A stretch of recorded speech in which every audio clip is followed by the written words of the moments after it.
d'aconseguir sanitaris especialment no són els mateixos si vius a Trem com ella al Pallars que si vius a Barcelona. Això va lligat també amb el despoblament i tot el que dèiem abans, no? Però la salut mental probablement sigui la més important de totes les saluts, no? Sense ella no som capaços d'articular la nostra vida humana i crec que a més és una salut que conviu a cavall de l'estigma i del desconeixement i que això no ajuda a les famílies que ho pateixen perquè la salut mental, a més amb la pandèmia, com bé comentaves, ha augmentat moltíssim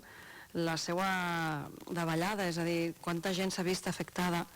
per una situació que no sabia governar, però els joves són els que més, és que al final, com dèiem abans,